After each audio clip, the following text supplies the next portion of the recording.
एक बार एक राजा साहब थे, वो नगर में घूम रहे थे, जरा निरीक्षण कर रहे थे। तो वहाँ उन्होंने देखा कि एक नाली के किनारे बहुत से लोग हैं जो खड़े हैं और वो झुक झुक के कुछ देख रहे हैं। तो राजा ने पूछा कि ये लोग यहाँ नाली के पास क्या कर रहे हैं? तो कहा कि राजा साहब, यहाँ जो सोनी लोग हैं ना, उनका बाजार है, सोनारों का बाजार है।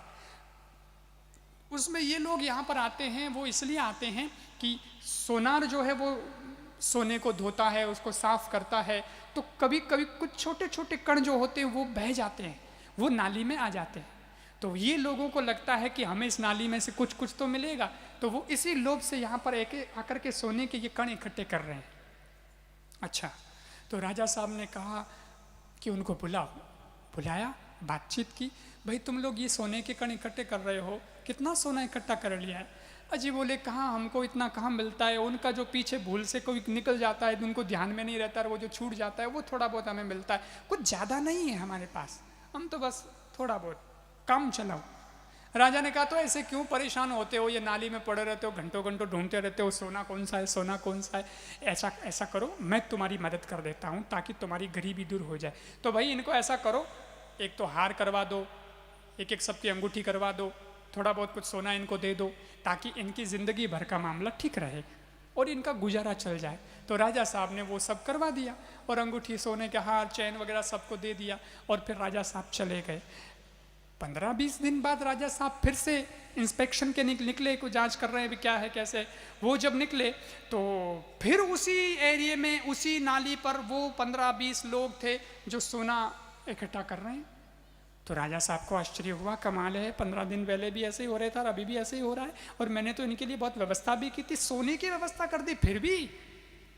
उनको वापस बुलाया, भाई क्या बात है, उससे तुम्हारी गरीबी दूर नहीं हुई? मैंने तुम्हारी कितनी मदद की थी और फिर भी तुम नाली में पड़े हो, मैंने तो तुमको ऊपर उठाने की कोशिश की थी। उन्होंने कहा, हाँ राजा साहब, देखो इस कहानी के भाव बहुत निकल सकते हैं, माफ़ कीजिएगा, कहानी का भाव बहुत निकल सकते हैं, लेकिन मैं जो इस कहानी से कहना चाहता हूँ वो सिर्फ मेरा इतना उद्देश्य है कि उन्होंने जो कहा वो सुनिए। उन्होंने कहा, राजा साहब बिल्कुल आपने हमारे लिए अंगूठी करवाई, सोने का हार करवाया, चैन वैन दी, सोना दिया, सब बढ़िया है, लेकिन हम इस धंधे को छोड़ नहीं सकते, क्योंकि ये धंधा करते करते ही हमको अंगूठी मिली थी, चैन मिली थी, सोना मिला था, ये नहीं करते तो हमें आप भी कुछ नहीं देते। समझ में आए?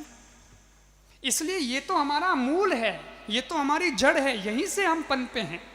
आपको पता है अंबानी परिवार आज इतना धनपति है, लेकिन कोई समय क्या था उसके पास, मुंबई में एक छोटी सी दुकान थी, और मैंने सुना है कि वो छोटी सी जो दुकान थी जहाँ से उसने धंधा शुरू किया है उसे बेचा नहीं है, वो आज भी वहाँ पर है। बोलो उसको क्या ज़रूरत है उसको रखने की, लेकिन वो कहता है कि मैं कहीं भूल न जाऊं, हमें जो भी मिला है, हम आज भले ही हवाओं में बात कर रहे हैं, आसमान में घूम रहे हैं, हमारी अपने खुद के जेट हैं, प्लेन हैं, लेकिन शुरुआत तो हमने इस धरती की इसी दुकान से की है, वो हम भूल नहीं सकते, हम उस मूल को छोड़ नहीं सकते।